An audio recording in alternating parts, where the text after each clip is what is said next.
Welcome to Beyond Rockets. Hope you're having a great day. My name is Clark Dunn and I'm your host. Get ready to enjoy some awesome conversations from Huntsville locals about cool work they are doing right here in the Rocket City. You can connect with us on social media at Beyond Rockets, and if you're interested in doing a podcast yourself, I'd love to hear from you. You can visit my website, beyondrockets.com today, or connect with me on LinkedIn at Clark Dunn. Sit back and enjoy this episode of Beyond Rockets. Everything I liked except the way she talked to me every day. This episode is sponsored by Yellowhammer Brewing. Yellowhammer is a local craft brewery serving Huntsville for the past 14 years. They are known for their premium craft beers like their T-Minus and Rebellion, but what you might not know is they also offer spirits, wine, seltzers, and non-alcoholic drinks. Next time you stop by their location, try one of their seasonal cocktails made with the Gemini Bourbon or the Yellowhammer Vodka, or try this year's big hit Pineapple Punch Seltzer. You can find out more information about Yellowhammer Brewery by visiting their website, yellowhammerbrewery.com, or visiting their tap room located at Campus 805. Well, welcome to the podcast. Thank you. It's really good to be here. Yeah, I'm excited to have you here. Would you like to introduce yourself and we'll get started there? Okay, so my name is Alison Kling and I am the CEO at Free to Teach. And we're a free teacher supply store here in Huntsville with a really powerful story that I'm excited to share. So thank you. I'm excited. So talk a little bit about your journey to get here to Huntsville. Are you originally from here or kind of what brought you here? Yeah, so I'm from the West Coast originally, so Canada and the US. And I went to college in Canada in Vancouver. And a friend of mine told me about Teach for America, which is a really awesome teaching program where you kind of pause before you go to whatever's next after college. And you take a few years to teach in a classroom. And so it was such a powerful time of my life. I taught in Brooklyn. And I lived on the Upper East Side in Manhattan. What was that transition like? It was wild. I mean, I literally showed up to Newark Airport. I flew in with a suitcase and just knew like I was starting this new life, right? Like I didn't know where my apartment was going to be, where my job was going to be yet. It was just, you go to Institute there in Queens and you interview and a school will hire you. And then you go through the training, master's degree. And I found my roommates at Institute. We rented an apartment. I mean, it was just like, a switch really flipped and it was so fun to teach. And I loved that experience. And then I met my husband, David, in New York City. He was a banker on Wall Street and we both decided to go to grad school. So we went to Princeton Seminary and I studied kind of, looking at nonprofits and faith-based nonprofits and the intersection there. And then we moved to Huntsville in 2016. Yeah. And so what was that like growing up on the West Coast, going to teach in New York and then now moving to Alabama. Was that something you were excited for the move? Did you have any like preconceived idea about what Huntsville was like, or was it all kind of a new thing? Well, I think that my story is really, I did move a lot growing up several times. And then before, during and after college, I traveled a lot. So I worked in East Africa. I did a program when I was in New York at Oxford, looking at refugee studies and forced migration studies. So I've had just a lot of really interesting experiences. I've had the opportunity to see the power of kind of hitting the ground running with people that are already there doing the work and being a friend to what's already happening and kind of bringing what I can offer, but just coming as a learner into so many situations. So the Alabama story was fun. I mean, we were looking at churches around the country and then he was looking at a church that was larger to become an associate pastor at. So we wanted to kind of compare a few churches around the country and we found Covenant where we love. And so we've been here now for 8 years. And I think the piece that's been so special is we did have some family here. And so, I didn't move here with like a sense of the South. Like I honestly, I'm going to sound, okay, what's that movie about Alabama? And I think it's Reese Witherspoon. Anyways, Sweet Home Alabama. Yeah, maybe Sweet Home Alabama. And that was like kind of all I knew about Alabama. It was the only thing. And then I married David. So I knew his family and I'd been to their lake house and we had a wedding here. So I had kind of a sense, but no, I was excited. I really was. I mean, New York is cold. It's cold. And I love it because I think once you start having kids, you kind of just need a park and a Target, right? Yeah. Like you're in the trenches with kids. Yeah, that's all you need. So it's been fun to be here. I love Huntsville. I really do. And we didn't even know what we were getting into and how great this city was going to be when we got here. Yeah. So when you first got here, were you still teaching, or were you just at home with kids, or like, what was that? What was that first, what were you doing when you first got here to Huntsville, and kind of when did the opportunity, or when did you find out about Free to Teach? Yeah. So when I got to Huntsville, I had just had a baby. He was 3 months old, little George. And we basically, David started church. I wasn't working and I started volunteering. So I volunteered with a really great nonprofit called The Vine, which is a Christian counseling center. And I helped them with their fundraiser. Okay. And then I I've started been to that meet fundraiser people. quite a few times. It's a great fundraiser. Yes. I helped run it for that year, several years ago. And someone at church at Covenant worked at Free to Teach, Linda Brower, and she was so good. And she was leaving to start her own company. And then Susan Pendergrass at our church was like, Allison, you need to go talk to Linda. You need to go. So Susan really helped kind of bridge that. And it was fun. I went and interviewed with Eula and her board chair then, Alison Kling, who's a friend. And, I walked into the space and I didn't know what to expect. When I taught in New York, there was this program called Project Cicero where you could go fill a suitcase with books. And that's kind of where I got my class library. Yeah. Right. So I had kind of an experience that was powerful like that. But when I got to the store, it was like a little Staples, it was so cute, little merchandise. And I left that interview. I loved Eula. I loved Allison. I talked a bit about my strengths and fundraising and what I like to do. I had served on boards in my 20s. So I had done some fundraising from that side. And I just, I left that interview, and it's funny. I still remember that drive home. I don't want to say dread, but it was like, I knew I was going to do it. If she offered me the job, it wasn't dread. It was more just like, wow, this is going to be a lot of work. This is a powerful organization. Around what year was this? I saw it. 2017. 2017 is like you just gotten here. Yeah. You're already kind of. No, I think we moved here in 2016. So this was a year after we moved. Okay. So I'd been here Still a year. Fresh. I'd been volunteering. Okay. But I was ready to take a step. So it was more just it was just this sense. Like I had this like, oh my goodness, I'm going to do this job and it's going to be a lot of work and it's going to be a lot of fun. And Eula's amazing. And so when she called and offered me the job, I was really excited to start with her and learn from her and the organization. So for those who maybe aren't familiar with Free to Teach, what is Free to Teach? Yeah. So it's so simple yet so transformative. It's powerful. Free to Teach, Eula had taught for 35 years and, she was the teacher that everybody wanted. And she would drive all over North Alabama to find resources and supplies for her kids.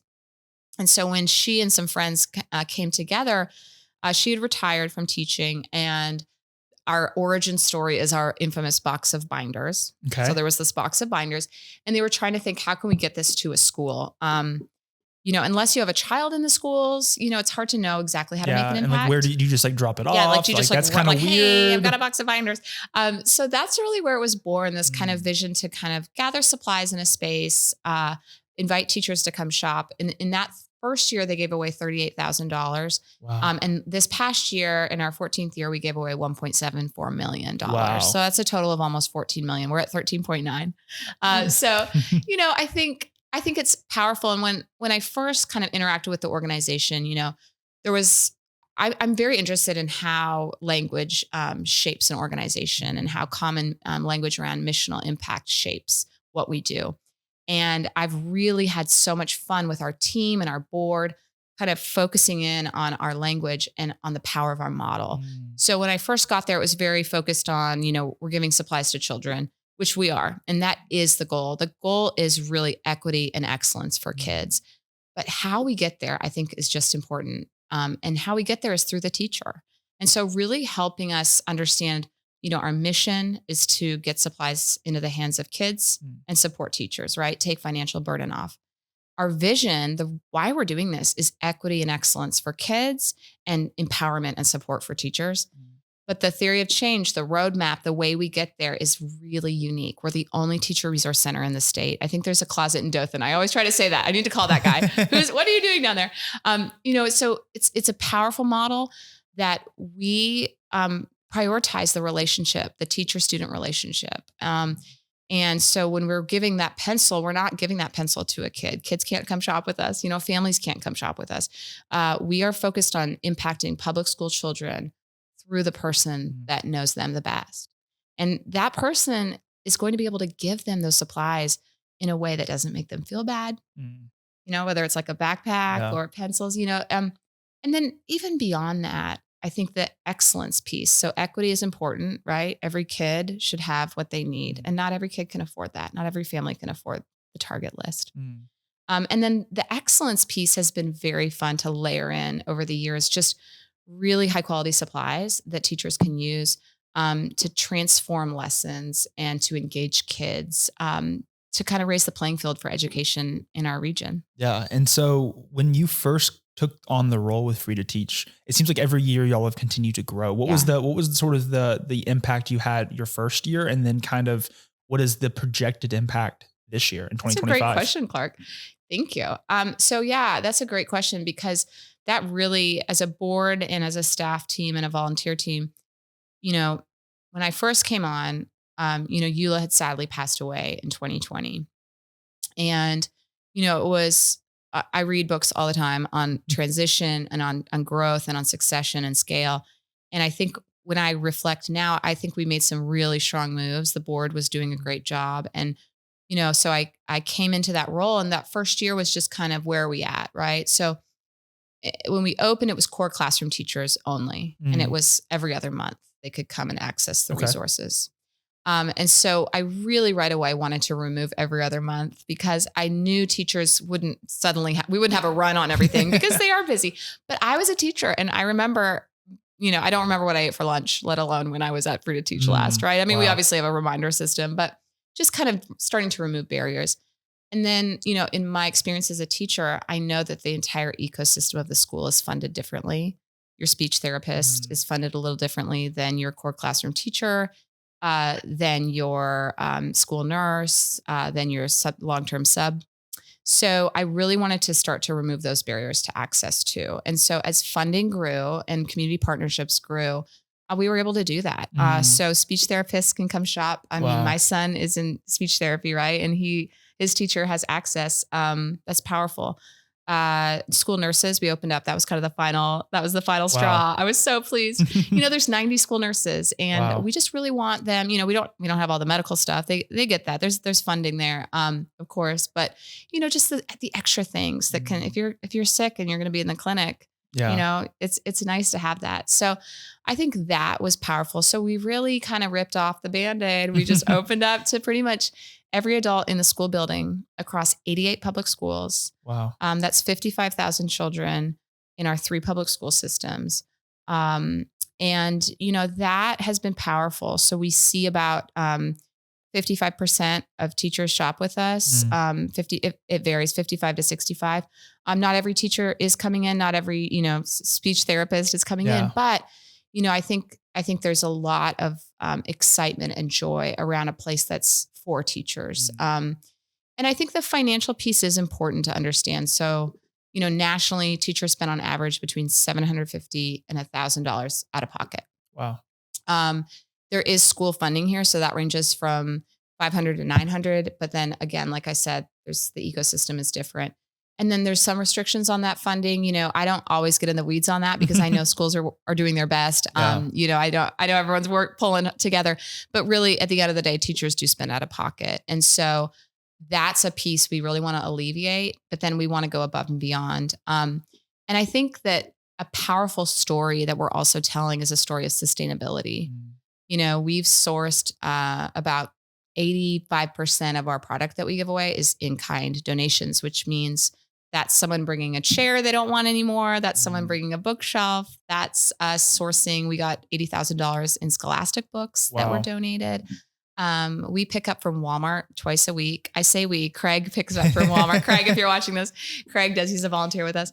And Walmart used to throw away some of the stuff or try to resell it. But if it's got returned and there's, a missing screw in a shelf, we take that shelf and we fix it and we get it on the floor. Wow. So just in the last 6 months, we've gotten $72,000 of Walmart items. Wow. And that's high impact. That's a lamp for a classroom, for a quiet corner, and then that allows teachers to use their state money really strategically. So go buy the microscope. I'm not going to have it. Go buy the printer ink.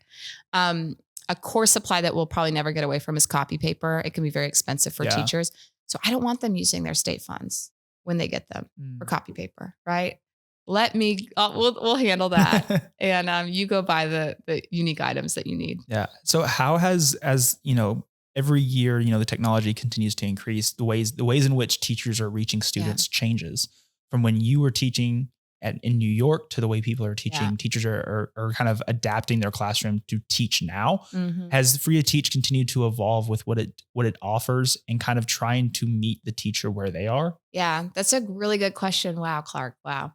Yeah, this I love. So Free to Teach has always been very teacher focused as far as how do we adapt? How do we move forward? And I think our posture is listening to the teacher and hearing their needs. And so I'll give you an example. When we opened up to school nurses, it was so fun to meet with the school nurses and school nurse leaders and kind of understand what the challenges were. And in partnership with our school nurses and our teachers, we created a feminine hygiene program.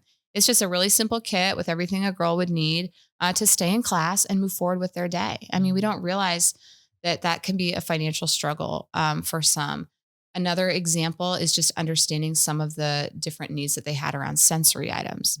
So our mid-year surveys are showing that that's one of the number one requested items that teachers have. And so we've really created this program that's fun. It's called Creative Classrooms. And it's just like really interesting fidgets and just unique items to keep kids engaged. And I think, I was at the State of the Schools this morning and the teachers were talking there. And one of the teachers said, people don't realize it really is the little things that matter. It's the Kleenex when kids are sneezing. Yeah. It's the Expo markers.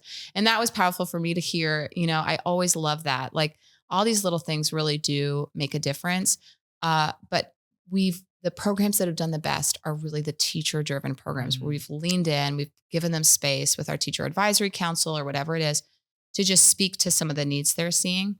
And then a program I'm super proud of that's growing. This is a funny story. I was on a plane. I have 4 kids and I had a baby and I think the baby was probably screaming and I was pacing the aisle. I'm sure everyone loved that. And I saw these guys working on like a PowerPoint and it said education in Alabama. And I was like, what's happening? What's happening? What's happening? And we were like there was like a storm. We were circling Phoenix. It was terrible. So anyways, I leaned over and I got their cars and we talked for a minute and then we met and that's Daniel Tate and Laurel Esposito at Energy Alabama. Wow. So their policy, they do a lot of energy stuff, but they have this brilliant website with all these really great K through 12 energy lessons. And I was like, our teachers downloading these. And so we work together to build out some of the best lessons in a lesson kit. And we call it our Free to Explore program. Okay. I keep it. And our feminine hygiene program is called Free to Learn. There you so go. I'm keeping it in the umbrella. And that program has grown. So we have K through 12 energy kits. We co-wrote a grant and PPG funded that, Northrop Grumman as well. The botanical gardens, we just finalized a partnership where we're doing garden kits and helping promote their PDs they do for teachers. We worked with Blue Origins Club for the Future, and we built out these really fun rocket launch kits. So, there's just a lot of opportunity there. Our schools are already doing so much. There are STEM programs at our schools that are powerful and amazing. But I think what's so neat is just getting more directly into the hands of teachers that's ready to go. Everything's cut. All the wires ready, all the batteries are ready, all those little things we don't think about. 8 hours is a long day. That's a lot of lesson and that's a lot of units. The other thing I'm really proud of is our books. We've never purchased any books, but we've given away just last year, 32,000 books. Wow. So that's interesting. That's unique. That's like making sure teachers don't have to drive to 15 different bookstores and thrift stores, right? That's centralizing it. So I think I'm painting that picture of like, this is a powerful organization in so many ways because it builds bridges for so many people to connect to public education. And public education is a powerful promise that we make that we're going to take these kids and no matter what, they're walking through our doors, they're our kids and we get to educate them. That's incredible. So it's fun to come alongside that in this very tangible way. Yes, for sure. And I would assume, with Eula starting this and the connections she has in the community, building those bridges between organizations and you as a nonprofit, we're kind of already established. How much of this success over the last few years since you became a part of Free to Teach, has those connections really furthered the growth and the expansion to even an expansion that is building a bridge to another part of North Alabama? Yes, drum roll, please. We are expanding. So tomorrow, and I know this will probably air just after that. We have a press conference announcing our expansion. Wow. And so this has just been, oh my goodness. Oh, I'm going to cry. It's been so powerful to build to this moment. And like I said, I'm so interested in scale. I'm so interested in organizational growth and how you do that in partnerships and in communities. So this was a dream for a long time. And at the announcement tomorrow, we are going to share that we're opening our doors, our current location, to support all teachers and school staff in Limestone County's 2 public school systems. Wow. So that's 20,757 children. That's over 1,000 teachers and staff that will have access, and that's 25 schools.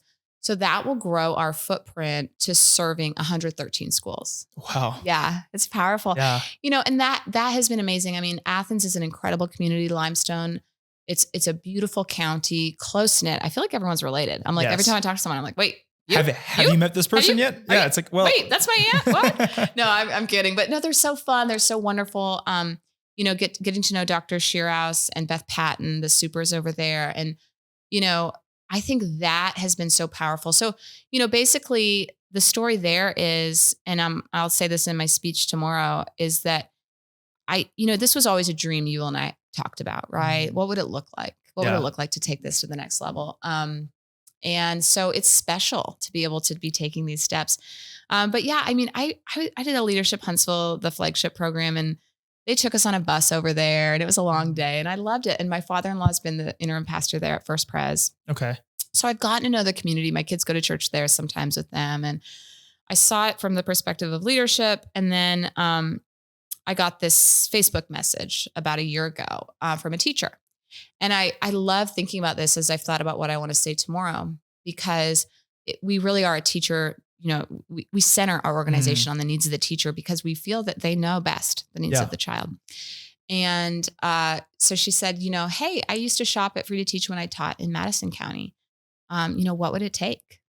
What would it take? Yeah. Like, I know, you're not open now. What would it take? So we started to have that conversation. And then I brought it to the staff and to our board, of course. And my favorite thing I did, I need to call Steve at Huntsville City engineer, Steve Perkins. He's a main part of the story. He made me this really beautiful GIS map of North Alabama, and he put every public school on the map. And don't tell my board I told you this, but there are 454 schools, soon to be 455 schools in North Alabama. Wow. And, if I don't get a call from somebody every other day, right? Yeah. Needing supplies, but we want to scale carefully, and we want to really think strategically about what partnering looks like and what the model could look like. And there's a lot of ways to go. So I don't want to overpromise and underdeliver, but I think that vision is in the water for me and for our team. But as we looked at it, as Hannah reached out to me, that teacher, Limestone was a real natural fit. It will be a bit of a drive for some. So we'll look at different ways of distribution, but to start, we'll just open our doors. And it's exciting. It's Huntsville's like annexing half of that. We're already over there. But it's a powerful, sweet community, and it's growing very quickly. So, when I met with the supers, I met with leadership there, I met with teachers there over the past many, many months. And there's just been a lot of joy and excitement. I know we're one piece of the puzzle. I think we're a really good piece, but I understand there's so much that it takes to reach a child. There's so many people throughout the day. There's so many systems in place. And so really to be partnering with what's already happening is going to be exciting. Yeah. I think that what I see from my perspective is that regionalism is the way to go, connecting across North Alabama. I think that's happening in a lot of nonprofits. That's in the water. That's a conversation. It's a big move for us. Yeah. I have a lot of dreams, but I'm proud of us. It's taken a lot. And your question about Eula is a good one. She obviously had such a powerful platform, and is such a connector. We miss her a lot. And I learned so much from her, and the way she just No one was a stranger. You know, she had nicknames for everybody and she remembered them all. You know, she was a connector. And so we definitely had a strong foundation, but as a team and as a board, we've grown 5X in our budget. Wow. You know, so we've really grown, and we've really brought in partners. And what I always tell people, you know, we got a big gift from Meta this past year, and we had a press conference. It's my second press conference now. There you go. I'm an old hat. Seasoned veteran. Thank you. You know, I think it was powerful to share with those original people that stood beside her, you know, with the box of binders. Yeah.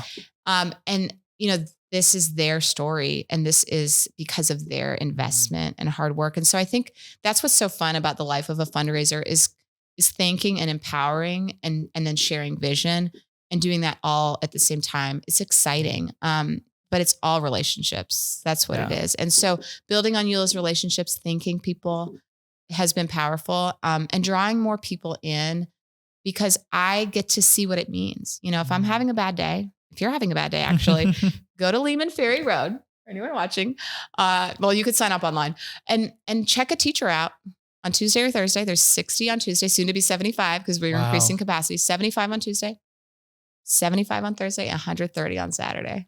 Wow. Go check a teacher out and talk to them about what they're going to do with the fuzz ball that they found. You know, it's interesting, because I think that when you can really see that impact, I don't get into classrooms as much as I would like, but it's so special when a teacher emails me a picture of what they did. We had a teacher at Lehigh do a Barbie bungee jumping math lesson with all these rubber bands we got from Walmart. I mean, that's interesting. That's a unique way in.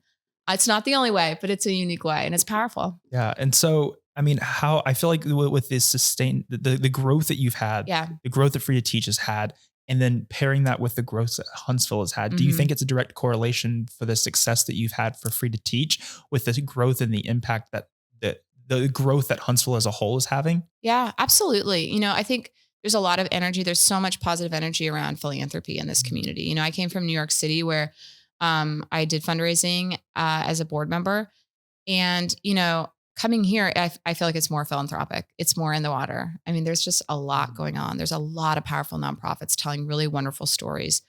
You know, I love kind of zooming out to what's happening across the country.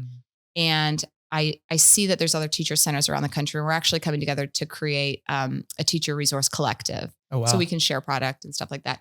So I see this energy happening around the country, and I get to compare notes. And I keep coming back to the fact that so many people in Huntsville, it's like they see what this can be. It's not the stereotypical Alabama, you know, sometimes people have this negative connotation with what's happening in education. Education in the South is incredible right now. You know, we have test scores that have just come in. Mississippi's grown, Alabama's grown. There's a lot of positive energy. People are moving here. And what we want to do is continue to like connect people to this work. So like I was speaking yesterday at Martin Fed, and they did a grant through the Community Foundation for us. You know, I'm speaking tomorrow for the Rotary in Limestone County. I think it's about growing any revenue source is about the connections and seeing really that it's a marathon, not a sprint. You know, a conversation that I might have today, like the call I just took, is maybe in a year going to come to fruition around a gift. And so I think it's just staying connected. And then connecting my staff and my board and, you know, our volunteers, you know, together in the work that we're doing. So I don't know if I answered that question, but I do. I think there's a lot of energy around philanthropy. And I think that what has really driven our success, though, has got to be our focused storytelling and our focused impact story. I think that drives change. I'm really into the idea of alignment. I think organizational alignment is powerful. For sure. When you connect that mission with that vision and explain why your way of getting there is a really great way. I think our way of getting to kids is great. Get to them through the teacher, support them through the teacher. I think telling that story is super powerful. And, you know, some people might give because their mom was a teacher. Some people might give because they know that there's students in need. People come at it from a lot of angles. But it's fun. It's fun to connect people to public ed. I think Yeah. it's powerful. I think that alignment factor too, it's easy, especially as an organization as a whole or any organization, company, nonprofit, whatever it might be. Mhm. If you don't have that alignment in place and you have people that are doing their roles that are really talented at their roles, Yeah. but don't really know what the overall vision or the purposes of what they're doing, Yeah. then you're all kind of rowing the boat in the wrong direction. That's right. You're not going in the same direction. Cause like you have like your perspective on what needs to be done. And if it's not relayed to the people below you, Yeah. you're not going to be able to get there. And you're going to be like, why aren't we where we need to be? Yeah. It's like, well, because no one knows where we want to be. And I think that's so good, Clark. That's exactly it. And I think it's about anytime you grow or scale. I love this book called Unreasonable Hospitality. Amazing book. Have you read that Oh book? yes. So good. He's so good. I steal his stuff all the time. Don't tell Will. Don't tell Will. Guardia? I think so. Sorry. Anyways, he talks about how when you scale anything, you want to protect the thing that allowed you to scale in the first place. And when I wrote the letter to our volunteers, I mean, I talked to so many of them, but we have a lot of volunteers. When I wrote the letter about the expansion, I said that. I said, I think for you all to understand that your volunteerism, your energy and time, hours and hours in our 10,000 square foot warehouse full of Walmart finds that we have to sort. That they do such a good job. And I said, we really want to nurture and thank you as our volunteers because your energy has paved the road to Limestone. Yeah. Really. It's paved the road to expansion. For sure. And I think that what I never, shy away from in fundraising is talking about the operational costs of running a business that is our nonprofit. And, because of the funding that we're able to get to keep the lights on, to retain our staff, to celebrate our volunteers, we're able to sort through $1.5 million of in-kind donations a year. Wow. Yeah. So we spend every dollar into $9 of output for our kids. So, those are interesting stories to tell. And it's fun. It's fun to bring people with you, but you're right. I mean, my favorite moments, we really have worked to create a culture of joy for the teacher, right? They've taught all day. And then they drive to our little warehouse on Lehman Ferry Road and it's our big warehouse. And, it's quite, some shops are real quiet. People are just going around in their carts. It's literally like a Staples. It's so fun. And they're going around and making their choices and looking through all the items. And, our volunteers have created that culture because of Jennifer, who leads our store. And, Ryan leads a lot of our programs and Beth does a lot of our grants. So we're a staff of 4 giving away almost $2 million a year because of our volunteers and our supporters. But my favorite stories are when they come say, Allison, this teacher had taken this extra, foam board, but I gave it to her. I said, just take it. We know you need it. It's like, just like creating that culture of joy and hospitality. Yeah. And that's powerful. And then that spreads to the teachers. They get to make choices. It's fun. It's the end of a long day. It's a fun place. Yeah. And so I think too, it's, you're able to see that sort of not camaraderie, but just these teachers that maybe don't know of other teachers from other schools, that is being so able good. to interact with them while they're shopping for their needs. Cause it's my like the needs of one teacher at one school is not the needs of another. And so you're able to kind of meet them where they are. Obviously this week and last week and maybe the next couple of weeks, your schedule is a little different than it typically is with all the press releases and stuff like that. What does a typical, day in a life look like? Oh, I did that once on a social post. I'm all over social media all the time. You know this. Okay. So I'll give you a day in the life. Well, I'll give you today.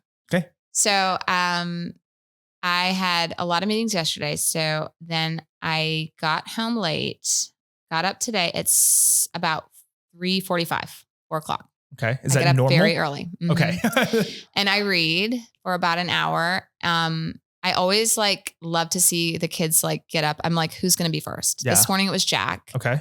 Okay. He's 2. Then Lucy. I don't get up that early every day, but a lot of days I do. David will tell you. I have coffee and then I get the kids settled in their show and I'm going through emails and checking my schedule. This morning I was at the State of the Schools. That was at the VBC.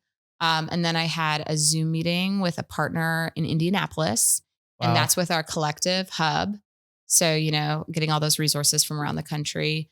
I finalized the press release for tomorrow. I dealt with an issue at the warehouse where you have this really high dock. So we're trying to get some safety We want to work with, we're going to work with Turner Construction to make sure there's like a gate. Like, we don't want people just rolling falling off. off. Yeah. It's just this one part of the dock. They built a ramp for us. So it's been fun to work with them. They're so cool.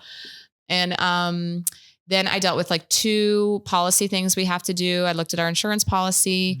I had another call with a donor. I finalized the run of show for tomorrow's press conference. I'm meeting with you. After this, I'm going to go to the store. We have a teacher shop tonight. And while they're shopping, I'm going to finalize all of our, stuff for tomorrow because I'm speaking at the Rotary right after I do the press conference. And then I'll go home at 7, which is crazy. But yeah, I think that's what's so fun is that you never know what your day is going to be like. There's some feeling. There's a feeling though, I think in the nonprofit sector where we don't always pause to really celebrate and like really live in the moment of the power of what we're doing now. There's so much growth and vision and, there's so much you could do. You're really, as a leader of a nonprofit, you are, you're driving some of that vision. And so I think that there's a tendency to just always want to do more. But I think that one of the things that's kind of held me to kind of keep a sense of almost like watching, I don't want to be creepy, but like kind of almost watching, like looking down from above, right? Or like a everything bird's that's eye happening. view of what's going on. Yeah, and I think that through reading, through my 4 a.m. wake ups, it really does help. I just read the journey of the journey of leadership. They talk about leading yourself first before you can lead others. That's powerful. I read the life cycle of the CEO. He talks a lot about aligned communication because you don't want to be a micromanager, right? You want to trust your teams, and how you shape your team is through language, through the power of alignment. And that allows them to self-monitor and to really drive their own change within their structure of what they do. So I think from my perspective, like just staying engaged with literature, I love to read the paper, even if it's just a page before Lucy wakes up screaming, Lucy. I think that really helps. So then when there's a crazy day, you almost have this framework to kind of think through things. You're like, oh, that's something that they were talking about here. I went to, I was speaking at this all hands earlier this week and they were talking about scale. Yeah. And they were talking about the reason we can scale is because every single one of our engineers brings value to every customer interaction. And I was like, it was like I was living a Wall Street Journal article. So, I mean, I am so privileged to do what I do on behalf of teachers and kids because I just get inspired at every turn.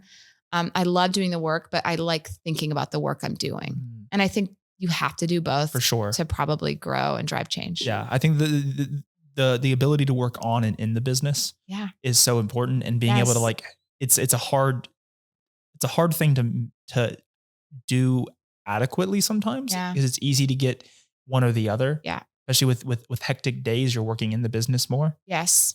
And you don't get the time to kind of step back and say, hey, how's business going? Yeah. But then when you have those moments, it's making sure you can capitalize on, okay, what am I doing in the business and how can I capitalize on working on it to make it better? Yeah. As someone who does read, I try to read a decent amount. I read a lot of business books. That's kind of my thing. There's there's a lot around us. Book club. Yes, book club. for sure.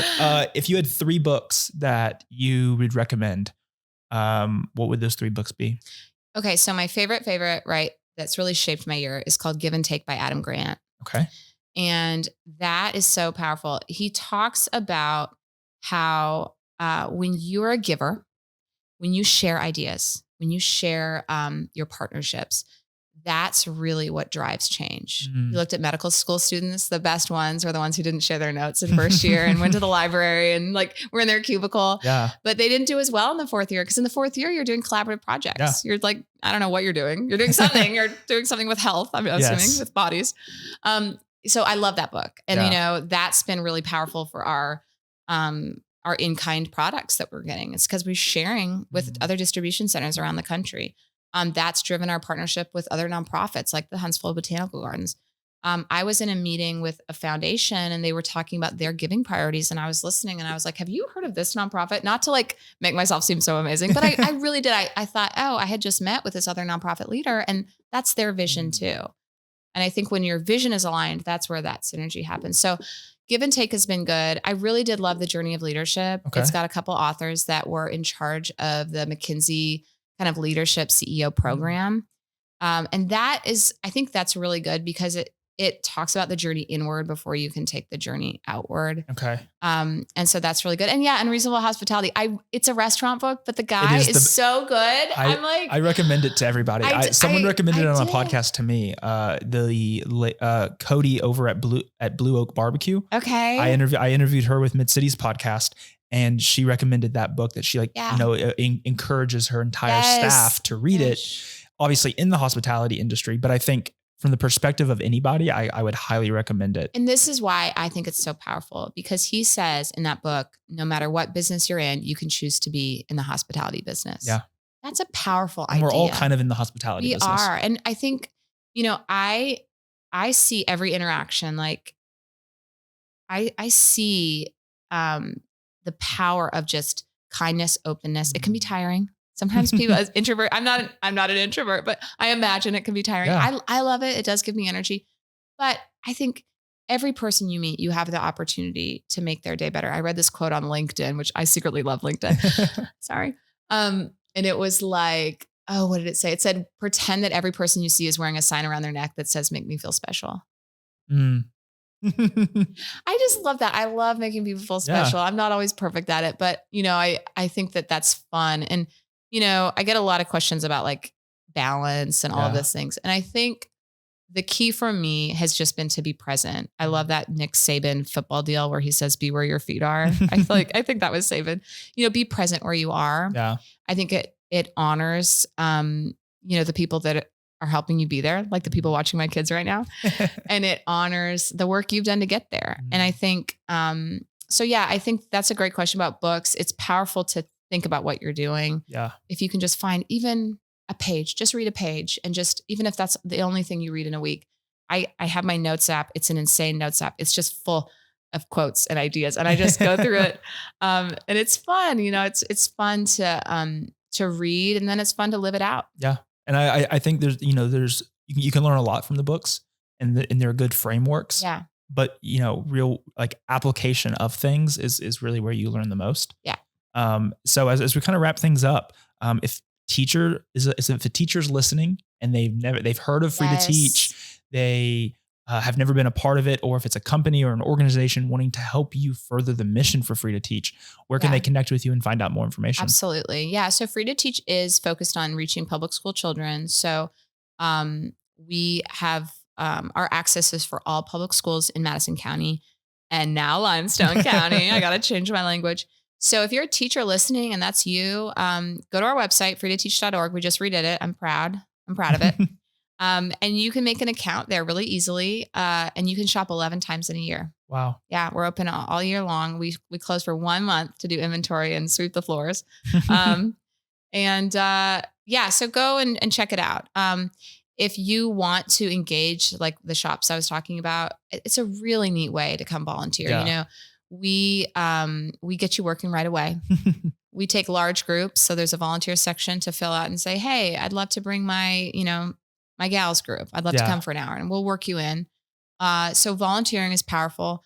I think philanthropic leadership in our community is so strong. I think that there's more we could all do together. I think if you do have a company, I think people think like that $500 or $250 isn't a lot, but for us, I mean, that means probably 3 or 4 teachers that we can fill their carts because of our ability to purchase in bulk, right? We have purchasing power, our ability to source and organize in-kind donations. So every dollar truly does make a difference. And we see it. Like every email I get, it's like a little shot in the arm. You're like, oh my goodness. So I think that's good. Our social media is hopping. So you need to follow us on social. For sure. I think about what I love to do. And at the shop tonight, they like laugh at me because I don't accomplish anything. I just talk to teachers. I get my notes app out and I'm like, tell me what you're up to. And so I think that's fun to center the teacher story because, you're proud of your little bungee jumping lesson. And that's the story you're telling tell Free to Teach is you're telling the teacher story. Yes. We're telling the story. And you're having to meet, like we've said before in the episode, you're meeting the teachers, you're using the teachers to meet the students' needs. That's right. And so what better way to know those needs than to engage with the teachers Exactly. and to have these conversations and to like create this network. And Yes. I'm a huge fan of LinkedIn too. So I would recommend, I think that's how we got connected through a couple different things, but I'm connected with you on LinkedIn for a while now. Yeah. And I would highly recommend that. We'll be sure to have everything in the episode notes. So if anyone's Yeah, wanting to find out more information. Absolutely. And, you know, supply drives are a fun way to engage. That's a super fun way. I had this tour the other day and it was, someone came in, he said, I feel like I've been here. And I'm like, yeah, I post about it a lot. So that was high praise for me. Yeah, for sure. So yeah, it's a great way to engage. There's so many powerful nonprofits. I think wherever your heart, whatever your vision is, find something that aligns with that. You know, if equity and excellence and teacher support is your vision, I've got it in for you. Free to teach is for you. Yeah, there's so many ways to give back. And I love all my nonprofit colleagues. So find a way to engage and find a way to expand your skill set, maybe to a nonprofit. Yeah. Well, I appreciate you being here today. I enjoyed it. It was great learning more about the mission, the vision, and of what Free to Teach is doing. And I think the impact you've had with Free to Teach is evident. So I'm excited to see what the next few years look like. I think the expansions are not going to slow down. Thank you. I think you're going to be reaching more and more. I have that map. I have Steve Perkins' there map. You go. Steve. And so I think, you know, being able to expand and see the impact you'll have not only in Madison County now, but also in Limestone and maybe even more. We'll have to have you back on the podcast in a couple of years to talk about all the new things because it's always months, Clark. It's always changing. It's always changing. But we'll be sure to have everything in the episode notes. But I appreciate you being here today. Thanks for having me. Thank you so much for listening to this episode of Beyond Rockets. Don't forget you can subscribe to the podcast wherever you listen and on YouTube at Beyond Rockets. Be sure to follow me on Instagram at Beyond Rockets to stay up to date with new episodes as they are released. Thank you so much for listening, and I hope you enjoyed.